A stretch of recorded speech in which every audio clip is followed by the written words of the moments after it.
नमस्कार, उत्तराखंड समाचार में आपका स्वागत है। मैं रेणु प्रीति पंत। सबसे पहले मुख्य समाचार। भारत टैक्सी के सारथियों से सहकारिता मंत्री अमित शाह ने की बातचीत। बोले, चालकों को सशक्त बनाना है उद्देश्य, जल्द शुरू होगी सारथी दीदी योजना।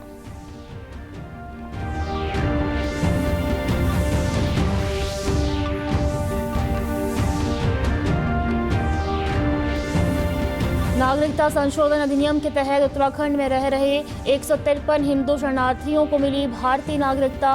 147 लोग पाकिस्तान से और 6 अफगानिस्तान से आए।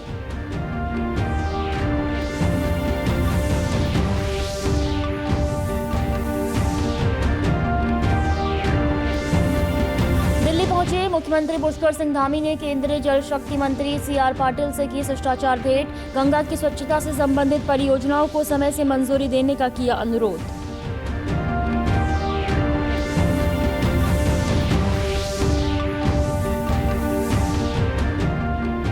IIT रुड़की में आज से 3 दिवसीय वाटर कॉन्क्लेव शुरू। 80 देशों के 540 प्रतिनिधि ले रहे भाग। जल संरक्षण और संवर्धन पर होगा मंथन।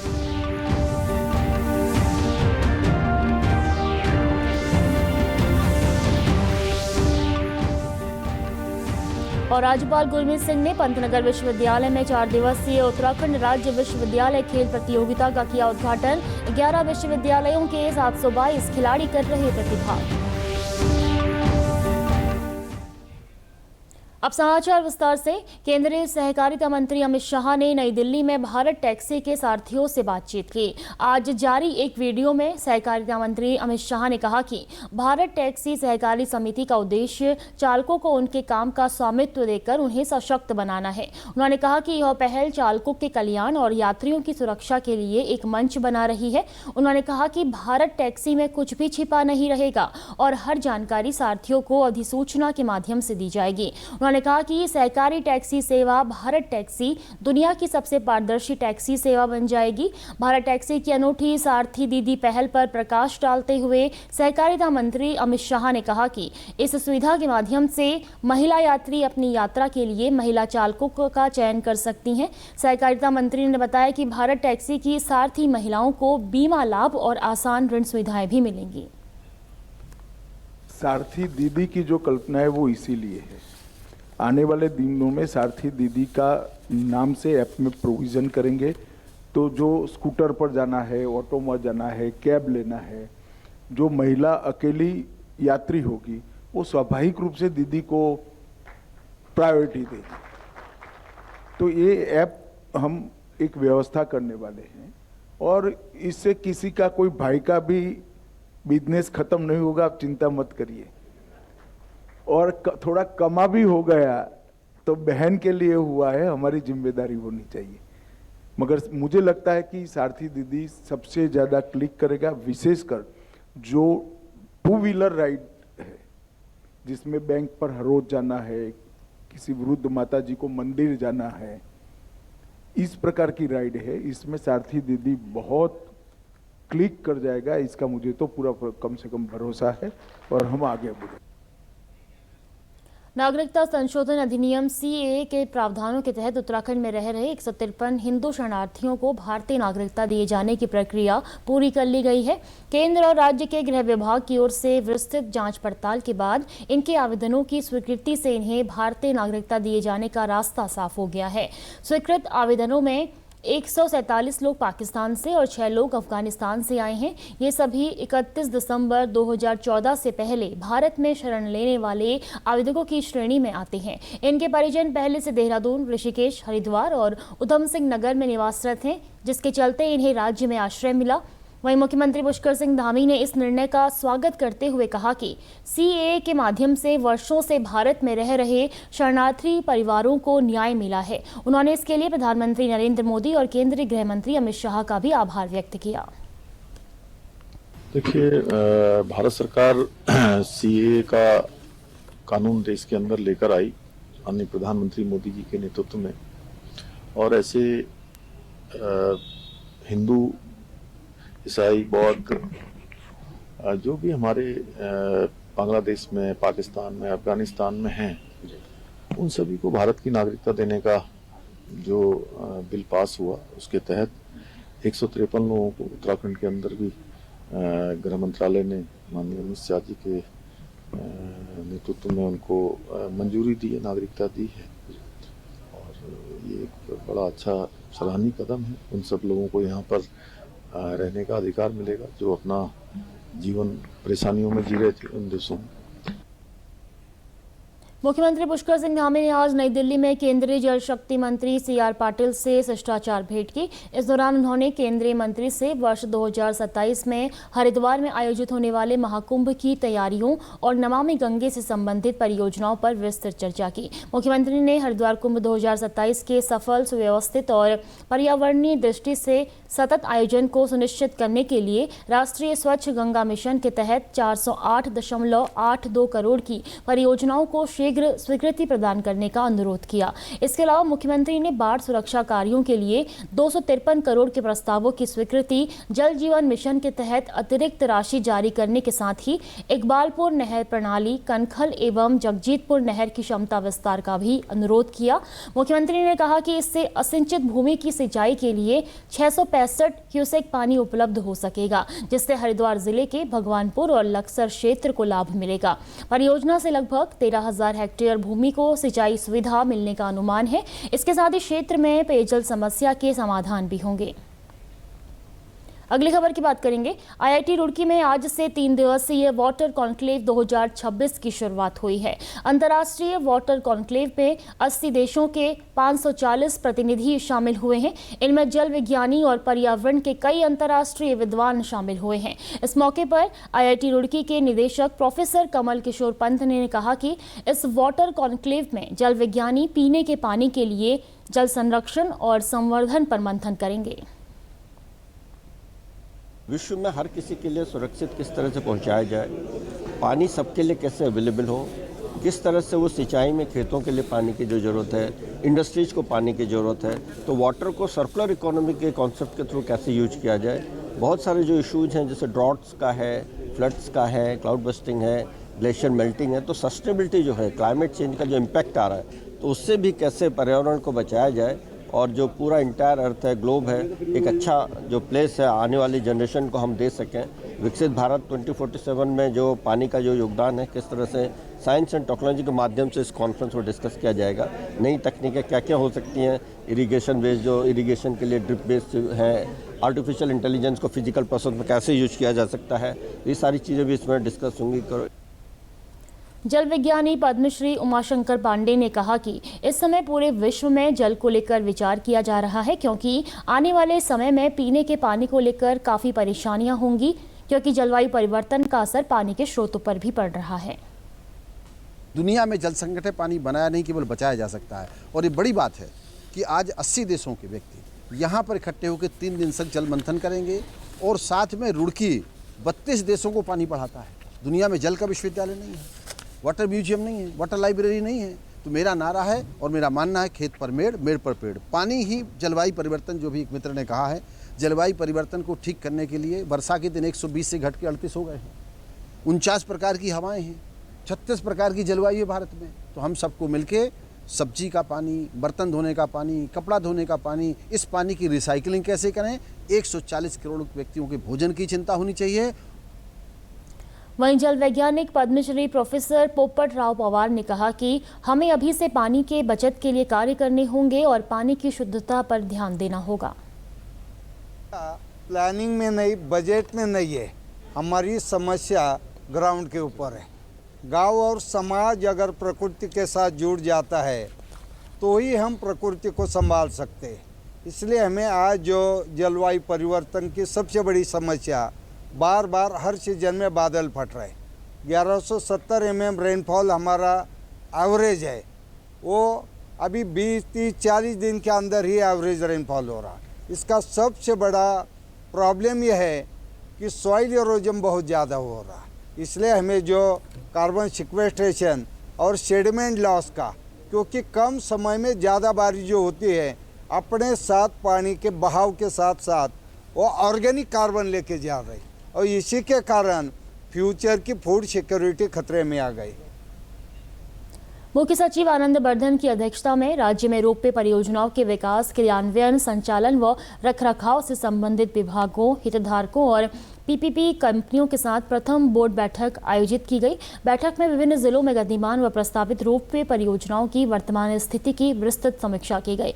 मुख्य सचिव ने संबंधित जिलाधिकारियों से भी परियोजनाओं की प्रगति की जानकारी ली। उन्होंने रोपवे परियोजनाओं को प्रदेश की अर्थव्यवस्था, पर्यटन, मोबिलिटी और समग्र विकास के लिए अत्यंत महत्वपूर्ण बताते हुए इनके कार्यों में तेजी लाने के भी निर्देश दिए। मुख्य सचिव ने निर्देश दिए कि विजिबिलिटी स्टडी जैसी प्रक्रियाओं को प्रारंभिक चरण में ही हाई पावर कमेटी के समक्ष प्रस्तुत किया जाए, जिससे परियोजना के सभी पक्षों पर समय रहते विस्तृत विचार विमर्श संभव हो सके।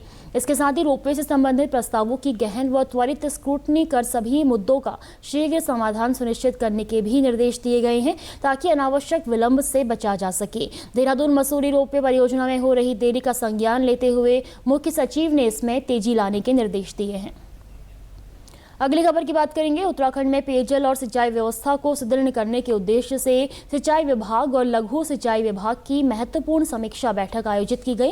बैठक में राज्य की प्रमुख जल परियोजनाओं की प्रगति, वित्तीय स्थिति और भविष्य की योजनाओं पर विस्तार से चर्चा की गई। खासतौर पर देहरादून और हल्द्वानी क्षेत्र को लाभ पहुंचाने वाली बहुचर्चित बांध परियोजनाओं की प्रगति का आकलन किया गया है। मीडिया के साथ बातचीत में सिंचाई मंत्री सतपाल महाराज ने बताया कि सौंग बांध परियोजना तेजी से आगे बढ़ रही है। अब तक इस परियोजना पर 274 करोड़ 20 लाख रुपए व्यय किए जा चुके हैं। इस बांध के निर्माण से देहरादून में लगभग 11 लाख लोगों को प्रतिदिन 150 MLD पेयजल उपलब्ध कराया जा सकेगा। उन्होंने कहा कि हरिद्वार में कुंभ और अर्ध कुंभ मेले को ध्यान में रखते हुए स्थायी ढांचागत कार्यों को समय पर पूरा करने के निर्देश दिए गए हैं।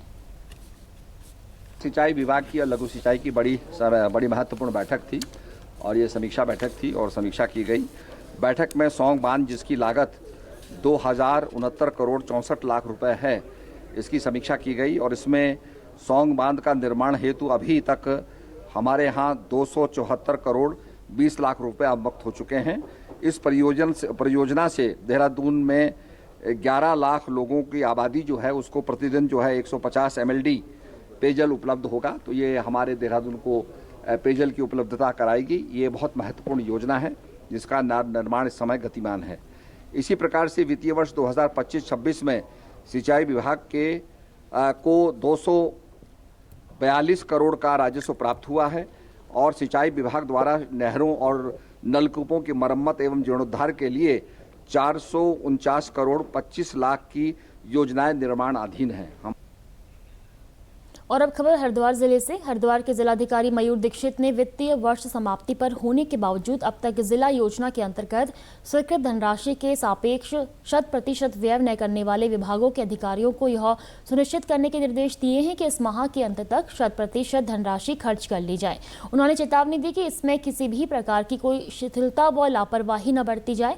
जिलाधिकारी मयूर दीक्षित आज कलेक्ट्रेट सभागार में जिला योजना, राज्य योजना व 20 सूत्रीय कार्यक्रम के अंतर्गत वित्तीय वर्ष 2025-26 के लिए निर्गत धनराशि में व्यय की स्थिति की समीक्षा कर रहे थे। जिलाधिकारी ने राज्य सेक्टर के अंतर्गत कार्य किए जाने वाले कार्यों को शीर्ष प्राथमिकता से करते हुए स्वीकृत धनराशि का व्यय करना सुनिश्चित करने को कहा है। उन्होंने 20 सूत्रीय कार्यक्रम की समीक्षा करते हुए B व D श्रेणी के विभागों को A श्रेणी में आने के लिए प्रयास तेज करने के निर्देश दिए हैं। जिलाधिकारी ने जिले के सभी शहरी व ग्रामीण क्षेत्रों में 3 मार्च तक चलने वाले सड़क सफाई अभियान को सफल बनाने के लिए जुटने का भी आह्वान किया है। खबरों में आगे बढ़ेंगे। हिमालय महाकुंभ नंदा देवी राजजात यात्रा के आयोजन को लेकर संशय की स्थिति बनी हुई है। आयोजन को लेकर आज चमोली जिले के कुलसारी में एक बैठक आयोजित की गई। कुलसारी स्थित काली देवी मंदिर परिसर में 12 थोकी ब्राह्मणों, 14 सयानों, विभिन्न पड़ाव अध्यक्षों और क्षेत्रीय जनता ने भाग लिया है। बैठक में यात्रा के आयोजन वर्ष को लेकर विस्तृत चर्चा की गई। सदरपेट कुरूड़ से पहुंचे बड़ी जात आयोजन समिति के अध्यक्ष कर्नल रिटायर्ड हरेंद्र सिंह ने कहा कि राज्य सरकार के निर्देशों के बाद गढ़वाल कमिश्नर के साथ होने वाली बैठक के बाद ही अंतिम फैसला लिया जाएगा।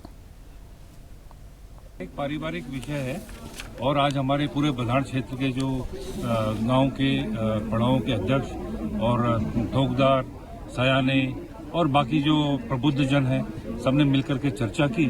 इसमें अभी निर्णय पूर्ण रूप से निकला नहीं है, लेकिन सरकार की तरफ से एक बात बताना चाहूँगा कि एक गढ़वाल कमिश्नर की अध्यक्षता में एक बृहद बैठक होनी है, जिसमें समस्त क्षेत्रवासियों, हकदारी और जो भी इसमें ताल्लुक रखते हैं जात से, उसके सबको बुला करके एक निर्णय लिया जाएगा कि किस प्रकार ये जात।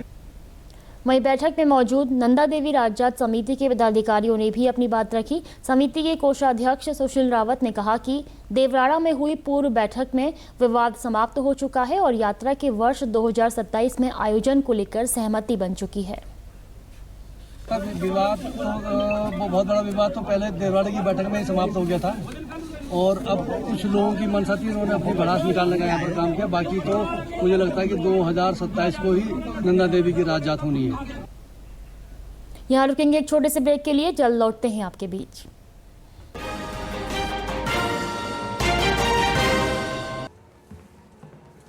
फॉरेक्स ट्रेडिंग अभी एक ट्रेड में सिक्सर।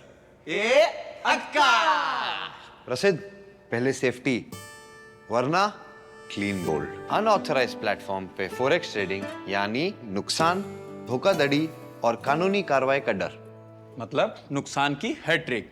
इसीलिए आरबीआई वेबसाइट पर जाएं, ऑथराइज्ड लिस्ट जांचें। आरबीआई कहता है, जानकार बनिए, सतर्क रहिए।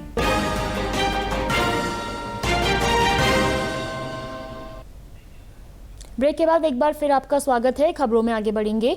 अगली खबर की बात करते हैं। राज्यपाल गुरमीत सिंह ने पंतनगर विश्वविद्यालय में आयोजित 4 दिवसीय उत्तराखंड राज्य विश्वविद्यालय खेल प्रतियोगिता का उद्घाटन किया। प्रतियोगिता में 11 विश्वविद्यालयों के 722 खिलाड़ी हिस्सा ले रहे हैं। राज्यपाल ने 800 मीटर पुरुष व महिला वर्ग की दौड़ के विजेताओं को मेडल व प्रशस्ति पत्र प्रदान किए। इस अवसर पर राज्यपाल ने कहा कि खेल केवल पदक जीतने का माध्यम नहीं, बल्कि राष्ट्र निर्माण का सशक्त साधन है।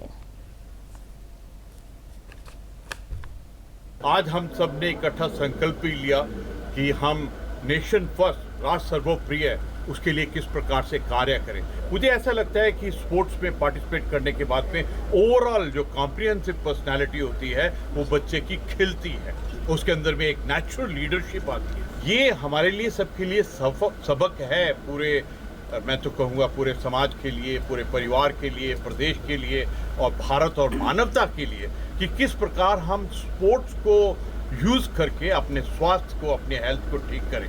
सचमुच ऐसा लगता है कि स्पोर्ट्स और इस प्रकार की जो भावना है जिसके अंदर में अपने इनसाइड को कंपटीशन के अंदर में पार्टिसिपेट करते हैं, यही वो भावना है जो आने वाले समय में 2047 में भारत को विकसित राष्ट्र और विश्व गुरु बनाने में मदद करेगी। पंतनगर विश्वविद्यालय के कुलपति ने बताया कि 26 फरवरी तक चलने वाली खेल प्रतियोगिता के विजेता को कुलाधिपति ट्रॉफी प्रदान की जाएगी। पंतनगर विश्वविद्यालय मिलके एक खेल का आयोजन किया, जिसमें inter university sports and games का ये 2025-26 में इसका आयोजन के लिए जो हमें माननीय राज्यपाल जी ने कहा था, तो आज हमने उसका आयोजन शुरू किया। तो ये 4 दिन तक चलेगा, 23 तारीख से लेकर 26 फरवरी तक। और इसमें जितने भी खेल के आयोजन होंगे और इसमें हमारे 11 विश्वविद्यालय ने भाग लिया है, और ये 4 दिन का खेल होगा और जिसमें एक चांसलर जो ट्रॉफी अंत में दी जाएगी, जो हमारे जो भी विश्वविद्यालय जो उत्तम इसमें होगा, उसके अलावा और भी प्रतिस्पर्धा होंगी और जिसमें ट्रॉफियाँ दी जाएंगी उन लोग। और अब खबरों में बात अल्मोड़ा की। अल्मोड़ा जिला बार एसोसिएशन की नवनिर्वाचित कार्यकारिणी को आज बतौर मुख्य अतिथि केंद्रीय राज्य मंत्री अजय टम्टा ने शपथ दिलाई। बार भवन में आयोजित समारोह में एसोसिएशन के अध्यक्ष गजेंद्र सिंह मेहता की अगुवाई में पदाधिकारियों व सदस्यों ने शपथ ली। समारोह में स्थानीय विधायक अल्मोड़ा मनोज तिवारी, जिला न्यायाधीश श्रीकांत पांडे सहित न्यायिक अधिकारी और राजनीतिक व सामाजिक संगठनों से जुड़े लोग उपस्थित रहे। इस मौके पर मंत्री अजय टम्टा व विधायक मनोज तिवारी ने नई कार्यकारिणी को शुभकामनाएं दी हैं। मैं सभी नवनिर्वाचित पदाधिकारियों को बहुत बधाई देता हूं, शुभकामनाएं देता हूं और सभी अधिवक्ताओं को शुभकामनाओं के साथ कि जिस प्रकार से लगातार आप हमेशा जो कानून संविधान विधान के साथ चलने की प्रक्रिया के अनुसार निवेदन करूंगा कि मैं इसी प्रकार के कार्यों को अब आगे बढ़ाएं, इसके मैं बधाई देता हूं। मैं सर्वप्रथम सभी नवनिर्वाचित पदाधिकारियों को बधाई देता हूं और शुभकामनाएं प्रेषित करता हूं और उम्मीद करता हूं कि हमारी संवैधानिक मूल्यों की रक्षा करते हुए जो न्यायपालिका है, जो हमारी सर्वोच्च न्यायपालिका है, उसमें सबका हित का संरक्षण करने का काम करेंगे और प्रत्येक व्यक्ति जो बार के पास या जो सर्वमानित हमारे वरिष्ठ अधिवक्ता गण उनके सम्मुख आएगा, मैं समझता हूं कि एक निष्पक्ष तरीके से न्याय दिलाने के लिए हर संभव प्रयास। बार एसोसिएशन के अध्यक्ष गजेंद्र सिंह मेहता ने कहा कि नई कार्यकारिणी अधिवक्ताओं के हित के लिए काम करेगी। जो अधिवक्ताओं के हित होंगे उनके संबंध में जो भी कार्य होंगे हम करेंगे, उसके संबंध में जो भी बार में जो अधिवक्ताओं की जो समस्याएं होती हैं, प्रॉब्लम होती है। और अभी हमने आज विधायक जी ने हमारे 5 लाख रुपए और दिए हमारे बार भवन के लिए, और राज्य मंत्री जी ने भी कहा है, उन्होंने आश्वासन दिया कि जितना भी पैसा लगेगा हमारा जो बार भवन बनना है उसके लिए भी मैं कुछ करूँगा। नैनीताल वन प्रभाग की रामगढ़ रेंज की ओर से कैचीधाम स्थित विभागीय अतिथि गृह में फायर कंट्रोल में लगे कर्मचारियों, वन पंचायत और स्थानीय लोगों के लिए स्वास्थ्य शिविर आयोजित किया गया। वहीं गर्मियों के मौसम और फायर सीजन को देखते हुए नैनीताल के जंगलों को आग से सुरक्षित रखने के लिए किए जा रहे उपायों व जागरूकता के संबंध में गोष्ठी भी हुई। विभाग ने विस्तृत फायर प्लान तैयार किया है, जिसके तहत वनाग्नि की घटनाओं को रोकने, समय रहते आग पर काबू पाने और नुकसान को न्यूनतम करने पर फोकस किया गया है। गोष्ठी में वनों को आग से बचाने के लिए जागरूकता अभियान के बारे में विस्तार से जानकारी दी गई। कार्यक्रम में पहुंचे कर्मचारियों और स्थानीय लोगों का स्वास्थ्य परीक्षण भी इस दौरान किया गया। आज 23 तारीख को भूमि संरक्षण वन प्रभाग नैनीताल के रामगढ़ रेंज द्वारा अभी जैसा कि हम जानते हैं कि फायर सीजन चल रहा है, तो वन पंचायतों में सरपंचों, पंचों और वन पंचायत संबंधित लाभार्थियों को वनाग्नि नियंत्रण में सहयोग के लिए जनसहभागिता प्राप्त करने के लिए हमने एक स्वास्थ्य शिविर के माध्यम से एक अभियान छेड़ा, जिसमें हमने जितने भी सरपंच यहाँ आए या पंच संबंधित लाभार्थी आए, इनका स्वास्थ्य परीक्षण किया गया, जिसमें दमे संबंधित और शुगर, बीपी ऐसे कई बीमारियों के विषय में जांच की गई, ताकि हम ग्रामीणों के स्वास्थ्य परीक्षण भी कर सकें और उनको एक वनाग्नि गोष्ठी के माध्यम से ये भी समझा सके कि वन कितने महत्वपूर्ण है, वनाग्नि को रोकना कितना महत्वपूर्ण है और जो वनाग्नि से होने वाली समस्याएं कितनी गंभीर है, इसके बारे में भी जागरूक कर सकें। साथ साथ हमने वनाग्नि नियंत्रण किस तरह से किया जाएगा उस तकनीक के रूप में भी ग्रामीणों के साथ बात की गई। अगले वर्ष होने वाली जनगणना के सफल, पारदर्शी व समयबद्ध क्रियान्वयन के लिए चंपावत कलेक्ट्रेट सभागार में 3 दिवसीय प्रशिक्षण कार्यक्रम आयोजित किया जा रहा है। जिलाधिकारी मनीष कुमार की अध्यक्षता में आयोजित इस प्रशिक्षण कार्यक्रम में जनगणना कार्य से जुड़े जिला स्तरीय अधिकारी, उप जिलाधिकारी, चार्ज अधिकारी, सहायक चार्ज अधिकारी, तकनीकी सहायक व नामित जनगणना लिपिक ने हिस्सा लिया। प्रशिक्षण डिजिटल माध्यम से दिया जा रहा है। 2027 पहली बार मतलब पूर्णतः डिजिटल हो रही है। हम लोग आए हैं जनगणना कार्य निदेशालय उत्तराखंड देहरादून से, तो हम लोग ट्रेनिंग देने के लिए आए हैं। इसमें सारे चार्ज ऑफिसर जो बेसिकली तहसीलदार होते हैं और टाउन में ईओज होते हैं, उनके अंदर जो कार्यरत हैं, उन सबका ये प्रशिक्षण कार्यक्रम है 3 दिन का। इसमें हम जैसे इस बार सारा आपको आइडिया है कि जनगणना पूरी डिजिटल है, तो टेक्निकल एस्पेक्ट्स हम उन्हें सिखाने के लिए आए हैं। जैसे एक पोर्टल है CMS, इस बार नया बना है, तो उसके माध्यम से पूरा जनगणना की जाएगी, सारी प्रक्रिया उसमें करी जाएगी। तो उससे उनको हैंड ऑन बताना कि आप कैसे सेंसस कर सकते हो, जनगणना में कार्य कर सकते हो। और HLBC जो एक नया पोर्टल, वेब पोर्टल है, उससे आपको HLB इस बार सारी ऑनलाइन कटेंगी। और ये सब उन्हें बताने आए हैं ताकि वो अपना कार्य सही से कर सकें। उनकी जिम्मेदारी बताने आए हैं कि अपना कार्य निर्वहन सही से कर पाएँ। हल्द्वानी के बनभूलपुरा क्षेत्र में रेलवे की जमीन में अतिक्रमण मामले में कल सुप्रीम कोर्ट में सुनवाई होनी है। इस मामले की गंभीरता को देखते हुए पुलिस और प्रशासन अलर्ट मोड पर है। क्षेत्र में भारी पुलिस बल तैनात किया गया है। इसके अलावा रेलवे ने भी अलग से सुरक्षा बल का प्रबंध किया है। हल्द्वानी के सिटी मजिस्ट्रेट AP वाजपेयी का कहना है कि क्षेत्र में शांति व्यवस्था और कानून व्यवस्था कायम रहे, इसको देखते हुए बाहर से फोर्स मंगवाई गई है। देखिए, उसमें जो हमारे प्रशासन के स्तर से पुलिस के साथ समन्वय बनाकर लगातार इसकी निगरानी की जा रही है। जो भी संदिग्ध व्यक्ति हैं और जो जिनका पूर्व इतिहास इस तरह का रहा है, उन पर विशेष निगाह रखी जा रही है। इसके अलावा जो सिविल पुलिस के साथ साथ अतिरिक्त पुलिस बल भी बाहर से पुलिस ने मंगाया है उनकी भी यहाँ पर डिप्लॉयमेंट की जा रही है। और जो सोशल मीडिया है, अन्य माध्यम है, सभी पर सतर्कता रखते हुए कड़ी निगाह रखी जा रही है और उस क्षेत्र विशेष में एक पेट्रोलिंग भी बढ़ाई गई है। गौरतलब है कि रेलवे द्वारा बनभूलपुरा क्षेत्र के 80 हेक्टेयर भूमि पर अतिक्रमण बताते हुए उसे खाली करने को लेकर सुप्रीम कोर्ट याचिका गई है, जिस पर लगातार सुनवाई हो रही है। इस क्षेत्र में लगभग 4300 भवन हैं और हजारों की आबादी है। कोटद्वार नगर निगम क्षेत्र के गाड़ी घाट में खो नदी के किनारे बना ट्रेंचिंग ग्राउंड अब नया रूप लेने लग गया है। कभी यहां पर हजारों टन कूड़ा एकत्रित हुआ करता था, लेकिन अब नगर निगम कोटद्वार ने उसका सुरक्षित निस्तारण कर जहां कूड़े से निजात दी है। इस कारण खोह नदी में गिरने वाली गंदगी अब थम सी गई है। निगम आयुक्त PL शाह ने बताया कि यहां पर पहले लगभग 40 मीट्रिक टन कूड़ा इकट्ठा हुआ करता था। इसके निस्तारण के लिए साल 2020 में कार्य योजना शुरू हुई थी, लेकिन अब उसने गति पकड़ी और आज यहां पर कूड़ा ना के बराबर है। प्रतिदिन आने वाला कूड़ा का वैज्ञानिक तरीके से निस्तारण किया जाता है। कूड़े से निगम को आय भी अर्जित हो रही है। तो वो सेग्रीगेट के द्वारा ये प्लास्टिक निकलता है, ये गत्ता निकलता है, ये थर्माकोल निकलता है। तो इसको यहाँ पे जो है इन्होंने कलेक्ट किया हुआ है और कलेक्ट करने के बाद ये जो हमारे यहाँ पीछे जो मेरे पीछे कॉम्पैक्टर मशीन है, इस मशीन में इसको कॉम्पैक्ट किया जाता है और कॉम्पैक्ट करने के बाद इसको सेल किया जाता है। इससे लगभग आज की तारीख में हमें 1-1.25 लाख तक का जो है इनकम जनरेट हो जाती है और इसे लगातार हम लोग बढ़ाने का जो है इसको प्रयास कर रहे हैं। वहीं प्लांट के इंचार्ज मनोज गडकरी कहते हैं कि यहां कार्य निस्तारण के साथ अब 25 लोगों को रोजगार भी मिला है। और यहाँ पे लगभग 25 लोग काम करते हैं। जहाँ पे हम खड़े हैं इसको बोलते हैं MRF facility, material recovery facility बोला जाता है। यहाँ पे सूखे कूड़े की छटाई की जाती है, फिर उसमें अलग अलग 15 कंटेनर में किया जाता है और उसको मंथली बेसिस पे सेल किया जाता है और उसकी आय लगभग निकाय को लगभग महीने के 1,20,000 के आसपास नगर निगम को दी जाती है, क्योंकि जो यहाँ पे काम करे नॉर्मल लोग नहीं है, वेस्ट पिकर्स है। प्रदेश के समाचारों में बस इतना ही। चलते चलते मुख्य समाचार एक बार फिर। भारत टैक्सी के सारथियों से सहकारिता मंत्री अमित शाह ने की बातचीत। बोले, चालकों को सशक्त बनाना है उद्देश्य। जल्द शुरू होगी सारथी दीदी योजना।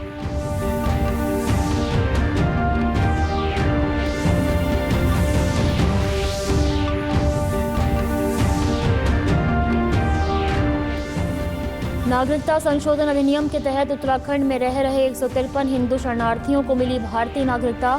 147 लोग पाकिस्तान से तो 6 लोग अफगानिस्तान से आए।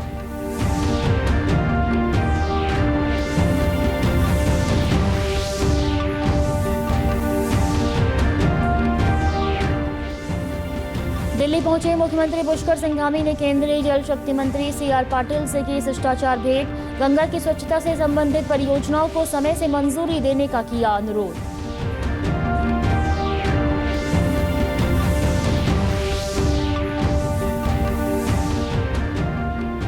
IIT रुड़की में आज से 3 दिवसीय वाटर कॉन्क्लेव शुरू। 80 देशों के 540 प्रतिनिधि ले रहे भाग। जल संरक्षण और संवर्धन पर होगा मंथन।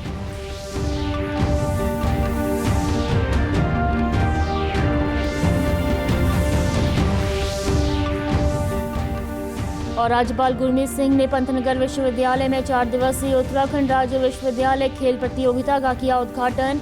11 विश्वविद्यालयों के 722 खिलाड़ी कर रहे प्रतिभाग। प्रदेश से जुड़ी अपडेट्स के लिए आप हमसे सोशल मीडिया के माध्यम से भी जुड़ सकते हैं। हमारा एक्स हैंडल है DD News_देहरादून। हमारा फेसबुक पेज है DD News उत्तराखंड। हमारे YouTube channel DD News Uttarakhand को आप सब्सक्राइब करें और हमारे Instagram page DD News Uttarakhand को भी फॉलो करें। नमस्कार।